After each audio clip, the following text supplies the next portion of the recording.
Hello students, let's start MySQL.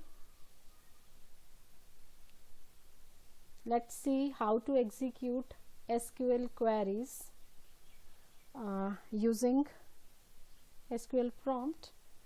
Command line से ये होती हैं चीज़ें. तो जैम्प सर्वर के थ्रू हम इसको करने जा रहे हैं. जैम्प मैंने अपने सिस्टम पे इंस्टॉल कर लिया है. आप चाहें तो MySQL सर्वर को इंस्टॉल कर सकते हैं. वहाँ से कमांड प्रॉम्प्ट ओपन करके आप अपनी SQL कमांड्स को रन करना स्टार्ट कर सकते हैं. तो जैम्प के थ्रू मुझे करना है, तो उसके लिए सबसे पहले आपको चेक करना है कि इसमें ये इसका कंट्रोल पैनल है. यहाँ पर अपाचे और MySQL ये दो चीज़ें आपकी स्टार्ट होनी चाहिए, जो कि आपको यहाँ दिखाई भी दे रहा होगा. यहाँ पर ग्रीन बैकग्राउंड बनी हुई आ रही है और यहाँ पर इसका जो स्टार्ट बटन है ये ऑन है. तो ये स्टार्ट हो चुका है. यहाँ पर ये शेल प्रॉम्प्ट यहाँ पर दिया हुआ है, हमें शेल पे क्लिक करना है. तो इस तरह से इसका ये प्रॉम्प्ट खुल जाएगा. आप ध्यान से एक एक करके जो है इनको आप नोट करते जाइए कि किस तरह से इसको हमने रन करना स्टार्ट करना है. सबसे पहले हम लिखेंगे mysql.exe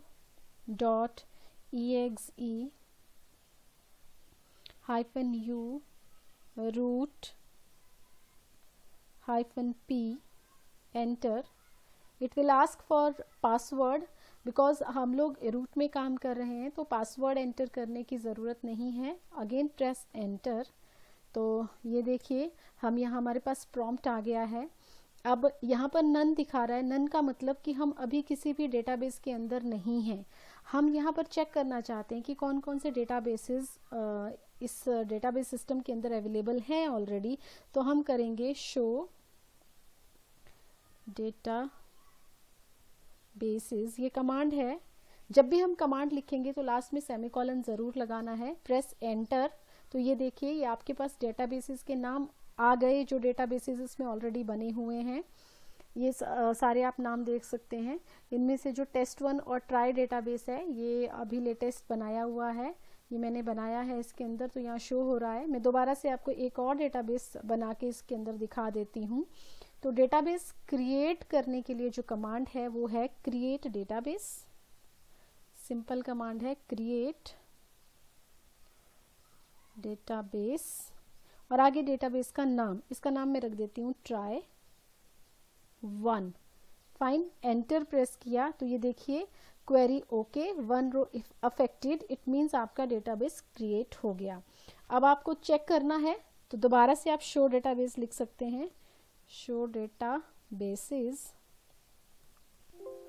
सॉरी स्पेलिंग गलत हो गई. Show databases. ये देखिए try1 नाम से एक और डेटाबेस यहाँ पर बना हुआ आ गया. ठीक है.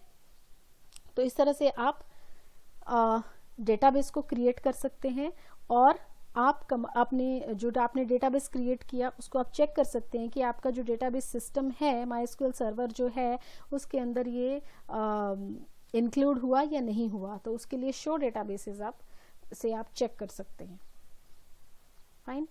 तो चलो नेक्स्ट मूव करते हैं. अब क्योंकि हमें काम करना है अपने बनाए हुए डेटाबेस के अंदर, तो उसके लिए कमांड मतलब हमें उस डेटाबेस में पहले एंटर होना पड़ेगा जिसके अंदर हम टेबल बनाना चाहते हैं, अपने डेटा को रिकॉर्ड करना चाहते हैं. तो उसके लिए कमांड यूज होगी यूज. आगे डेटाबेस का नाम, तो मैं ट्राई नाम का डेटाबेस यूज़ कर रही हूँ यहाँ पर क्योंकि ये भी मैंने ही बनाया है और इसके अंदर ऑलरेडी मैं टेबल्स कुछ बना चुकी हूँ, तो वहीं से मैं आपको दिखाऊंगी. Use try. एंटर. ये देखिए अब जहाँ पर नन लिखा हुआ आ रहा था वहाँ पर ट्राई लिखा हुआ आ रहा है. ठीक है. तो ट्राई का मतलब ये है कि हम अपने उस डेटाबेस के अंदर चले गए हैं जिसमें हमने काम करना है. फाइन. तो अब पहली कमांड मैं आपको बताती हूँ टेबल क्रिएट करने की. सबसे पहले हमें टेबल बनानी पड़ती है और टेबल बनाने के बाद हमें उसमें डाटा इंसर्ट करना पड़ता है, तभी तो हमारा एक रिकॉर्ड जो है वहाँ पर अवेलेबल होगा, एक टेबल अवेलेबल होगी, डेटा अवेलेबल होगा. फिर वहाँ से हम अपनी रिपोर्ट्स को फैच कर सकते हैं, अपनी रिपोर्ट्स जनरेट कर सकते हैं. फाइन. तो सबसे पहले क्रिएट टेबल कमांड. टेबल को क्रिएट करने के लिए सबसे पहले क्रिएट टेबल, आगे टेबल का नाम लिखना है जैसे कि स्टूडेंट टेबल. स्टूडेंट नाम की मैं ऑलरेडी बना भी चुकी हूँ, तो मैं स्टूडेंट 1 आपको बना के दिखाती हूँ। स्टूडेंट 1, तो इसके अंदर हमें सबसे पहले चाहिए रोल नंबर। आपको पहले पता होना चाहिए कि आपने टेबल के अंदर कौन कौन से कॉलम्स लगाने हैं। ये इंट टाइप का होगा रोल नंबर। फिर मुझे चाहिए नेम, जो कि varchar टाइप का होगा। इसकी मैं कैरेक्टर लेंथ भी यहाँ डिफाइन कर देती हूँ। फाइन। उसके बाद मैं स्टूडेंट के डालना चाहती हूँ मार्क्स, तो मार्क्स भी इंट टाइप का होगा। उसके बाद मैं स्टूडेंट की सिटी डालना चाह रही हूँ, ये मैं varchar नाम का दे देती हूँ। और साथ ही मैं इसमें ये इसकी कैरेक्टर लेंथ भी बता देती हूँ। फाइन। उसके बाद मैं डाल देती हूँ स्टूडेंट का मोबाइल नंबर, ये भी इंटीजर टाइप का होगा। And that's all. तो इतने roll number, name, marks, city और मोबाइल, ये आपके इस टेबल के कॉलम्स रहेंगे। सेमीकोलन लगाया, जो भी आपने स्टेटमेंट, जब भी आप कमांड लिखेंगे तो लास्ट में सेमीकोलन लगाना ज़रूरी है। This denotes the end of the statement. Enter किया, क्वेरी ओके। तो इसका मतलब क्या हुआ कि आपकी टेबल क्रिएट हो गई स्टूडेंट 1 नाम से। अब आप इसको देखना चाह रहे हैं, ठीक है, कि आपके ट्राई नाम के डेटाबेस के अंदर ये टेबल बनी या नहीं बनी। तो इसके लिए भी कमांड है शो टेबल्स। ये देखिए, ट्राई नाम के डेटाबेस के अंदर ऑलरेडी स्टूडेंट नाम की एक टेबल पड़ी हुई थी और स्टूडेंट 1 नाम की अभी हमने टेबल क्रिएट की, तो ये टेबल इसके अंदर आप देख सकते हैं। और इसके आपका अगर आप डिस्क्रिप्शन देखना चाहते हैं कि मैंने क्या क्या कॉलम्स डाले हैं और उनकी डेटा टाइप क्या डाली है, तो आप DESC कमांड यूज करेंगे, डिस्क्रिप्शन, ठीक है, और आगे लिखेंगे टेबल का नाम और एंटर दबा देंगे। तो इस तरह से ये देखिए, roll number, name, marks, city, mobile, ये आपने अभी अभी स्टूडेंट 1 नाम की टेबल क्रिएट की। फाइन। तो इसमें दिखा दिया कि इसकी डेटा टाइप क्या है और इसमें कौन कौन सी फील्ड्स हैं। तो ये हो गई आपकी क्रिएट टेबल कमांड। नेक्स्ट चलते हैं हम, टेबल हमने बना ली, अब हम इसके अंदर डेटा इंसर्ट करेंगे। फाइन। तो इसके लिए कमांड है insert into. Insert into table का नाम स्टूडेंट 1, इंसर्ट इनटू स्टूडेंट 1। क्या इंसर्ट करना है हमने, वैल्यूज इंसर्ट करनी है कॉलम वाइज। जिस हिसाब से आपने कॉलम बनाए उस हिसाब से आप वैल्यूज डालते जाइए।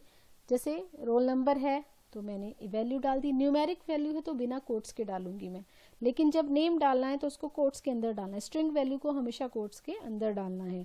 तो 1 नेम हमने डाल दिया इसके अंदर। उसके बाद थर्ड वैल्यू आप देखिए कौन सी है, मार्क्स है, मान लीजिए हमने मार्क्स भी डाल दिए। उसके बाद हम सिटी डालेंगे, सिटी भी कैरेक्टर टाइप, स्ट्रिंग टाइप की है, तो इसको हम कोट्स के अंदर डालेंगे। हमने सिटी भी डाल दी। फाइन। उसके बाद हम मोबाइल नंबर डाल देते हैं, ये नंबर है तो हम इसको नंबर को डाल देते हैं यहाँ पे। फिर ये ब्रैकेट क्लोज, सेमीकोलन, एंटर, ठीक है। Query okay, 1 row affected. Fine. तो ये आपकी एक रो इसके अंदर बन गई, एक डेटा इंसर्ट हो गया। इसी तरह इंसर्ट इनटू कमांड से आप टेबल के अंदर जितनी चाहे उतनी एंट्रीज आप कर सकते हैं। फाइन। तो ये कमांड आपकी कंप्लीट हो गई, इंसर्ट इनटू। ये इसी तरह से चलेगी, वैल्यूज और उसके अंदर वैल्यूज डालनी है। नेक्स्ट आपको एंट्री डालनी है, तो दोबारा से यही इंसर्ट इनटू कमांड आप लिखेंगे और आप नेक्स्ट वैल्यूज को डालते जाएंगे। जैसे हमें रोल नंबर 2 डालना है, फिर हमें नेक्स्ट वैल्यू डालनी है, नेक्स्ट नेम डालना है, फिर हमें मार्क्स डालने हैं, फिर हमें सिटी डालनी है। फाइन। फिर हमें यहाँ पर मोबाइल नंबर डालना है, तो मोबाइल नंबर आप डाल दीजिए। और यहाँ कुछ गड़बड़ हो गई, ओके, जहाँ पर कॉमा लगाना था वहाँ पर डॉट लग गया है।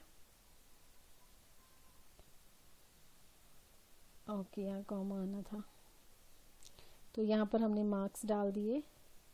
फिर यहाँ पर हमने सिटी का नाम डाल दिया और यहाँ पर हमने मोबाइल नंबर एंटर कर दिया। तो इस तरह से आप इसके अंदर वैल्यूज़ इंसर्ट कर सकते हैं। अब हम आ जाते हैं, जो ऑलरेडी हमने एक टेबल बना रखी है स्टूडेंट नाम की, उसको मैंने ऑलरेडी क्रिएट करके रखा हुआ था इसी तरह से इंसर्ट इनटू करके। तो उसमें हम डिफरेंट कमांड्स को आगे देखते हैं। देखिए कोई भी टेबल आपके डेटाबेस में बनी है तो उसको उसकी पूरी की पूरी वैल्यूज़ को व्यू करने के लिए, देखने के लिए आप यूज़ करेंगे कमांड। थर्ड कमांड हम स्टार्ट करने जा रहे हैं, select star from student.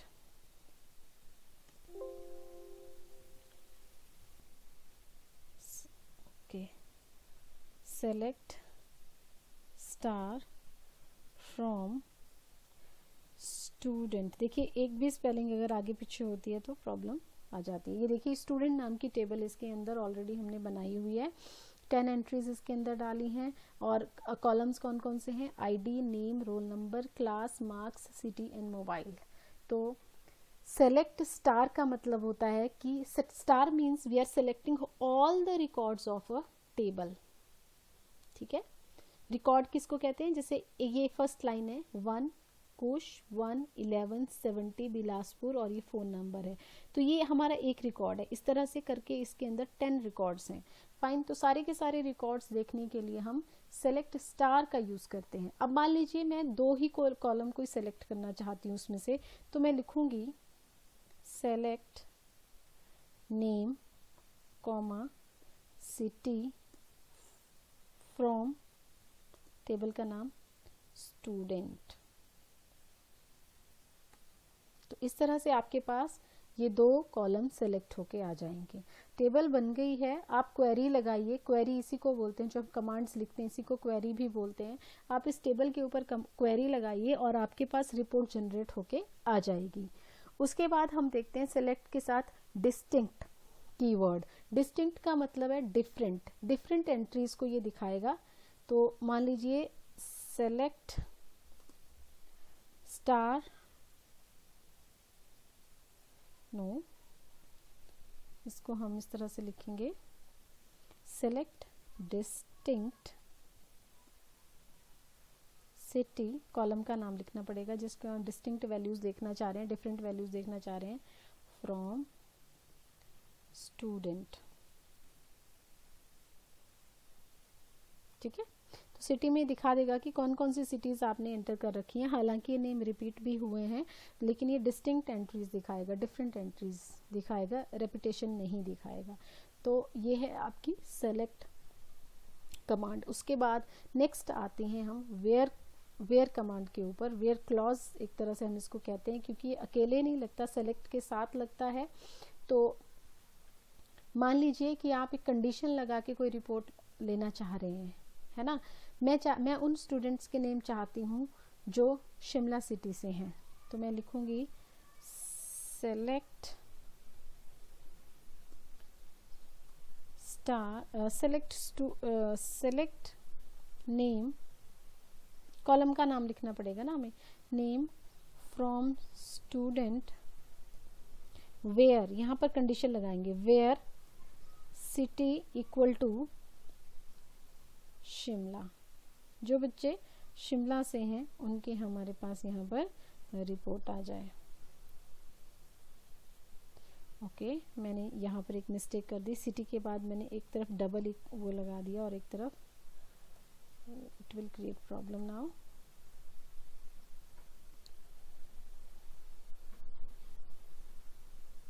Late me check it out. Okay,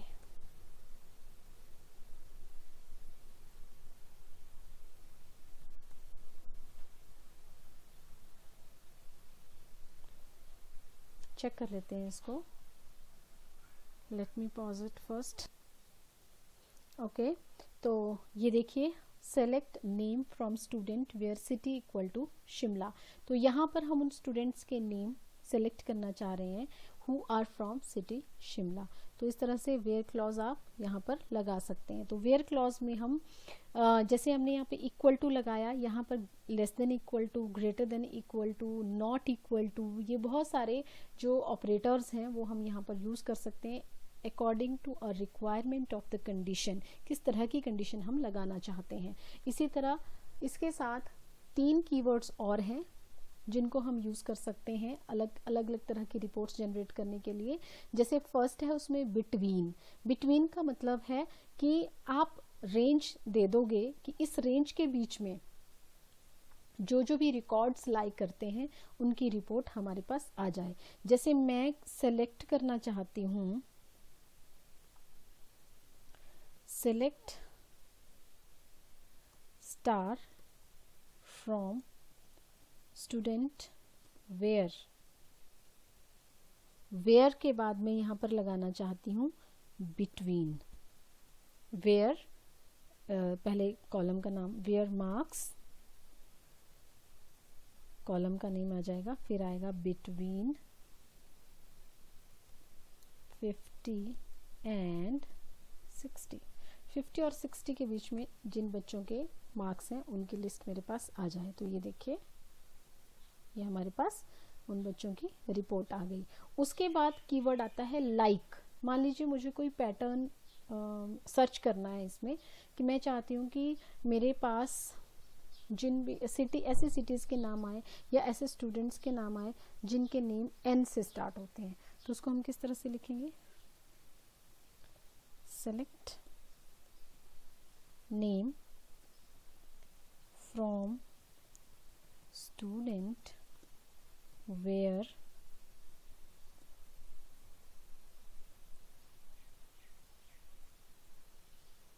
name ही हमें चाहिए इसमें, वेयर नेम लाइक कीवर्ड लगाएंगे, किससे स्टार्ट होते हो,